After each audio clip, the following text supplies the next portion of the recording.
Hello, this is Seth, the creator of Asteria and of Havran.Digital. I've got another update video for you here at the start of the new year 2024. Somewhat close to this time, 5 years ago, marks the beginning of when I first discussed and thought about the idea of doing a live action 40K series. It's been an incredible journey, absolutely incredible journey. I don't regret a single second of it. And let me preface this video by saying, I know that some of you might be wondering, where have I been? What happened to the minute update videos? I'll tell you that I'm always working on stuff for this channel. It's just, a lot of times it's just me working on a lot of stuff, and it takes time to get things to put together, or to get things together. With that being said, I wanted to take a minute and to thank the Patreon supporters who have helped this channel. If you want to support the channel yourself, you can check out the link in the comment section down below. I update there fairly frequently, and you get to see a lot more things I'm working on in between these updates. I want to thank Evolution Games, who supports this channel. It's my local go-to gaming store, and they have an online store you can buy from, so please do me a favor, check it out and support local gaming. I'll put it in the description down below. So moving on to updates. As some of you know, I've been slowly but surely creating a set piece for filming some of our Thunderbolt cockpit scenes for Asteria Part 2. I've been building this solo, and let me tell you, it's been difficult, an insane learning experience for me personally. My grandfather passed away this year, and he was a master carpenter. I worked with him a lot as a teenager and in my early 20s. I wish I had paid closer attention because I am not a carpenter. But I think I've been doing, a pretty good job. A lot of what he taught me, I have tried to apply to building this cockpit. So it's been a cathartic experience for me. After part 1 had dropped, I had purchased a ton of buttons and switches for the cockpit. And I started designing and planning out the cockpit itself while also working with my wife to create the pilot suit.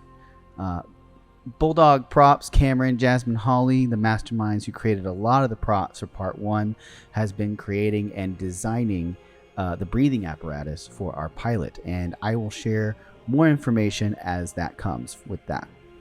During the summer, I also began purchasing lumber, and in my spare time, I'd go out into my backyard and build the frame of a cockpit. The process has been taking me a while, because I am 100% an amateur, and I did what I could. I've been doing what I could. The biggest breakthrough, though, was getting the actual frame built and constructed. I actually had to clean out my garage completely, which really sucked, and rearrange everything so I could fit that monstrosity inside there. But once I got it into my garage, I could work there. I could work there instead of my backyard, which has been great. But now that it's been built, I've been building the panels, drilling holes, sanding down stuff. Right now I'm estimating about another month of work, as the construction of the paneling and stuff like that and the detail work it's moving a lot faster now that I've got it in my garage and mostly constructed.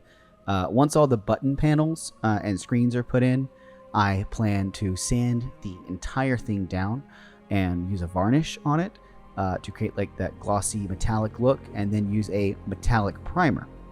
And I'm going to get a couple of my friends over, and we're going to have a detailing party to help get all the weathering and detail effects on the panels and edges of the metal. I want to make it as believable as possible for the interior part. My goal currently is to film this thing in February, and as far as the CGI and 3D scenes go, I've pretty much got them built, but I am re-rendering and redoing some of them. Mainly because I did the thing that I said I wouldn't do. I learned some more as a burgeoning 3D artist and went back to some of the scenes I had already built and started adding and redoing some. But what I'll say is I genuinely think it's for the better, and it will make part 2 of Asteria, I think, a much better episode quality-wise because of it. One of the main things I did was go back and redesign the Asterian fighter craft. The first time I did, it was clunky and kind of blocky, and I wasn't a fan of the way it looked. And on top of that, the textures did not look great to me. I also ended up redoing the textures of the Thunderbolt as well. And I like it so much more. To me, it just looks a lot better. It looks weathered. It looks a lot better.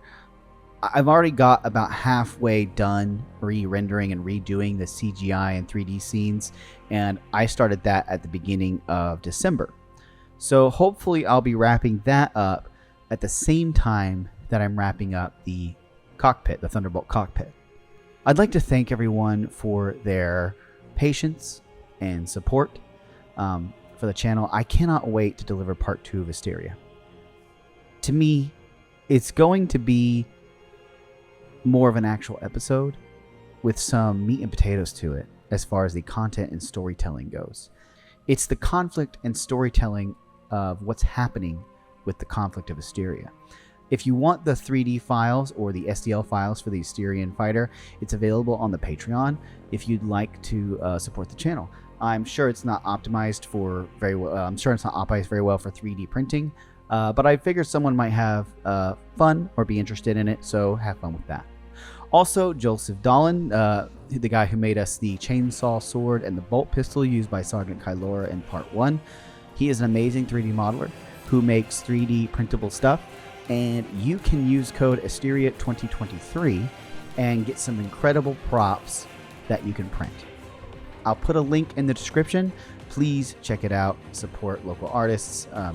He really does fantastic work.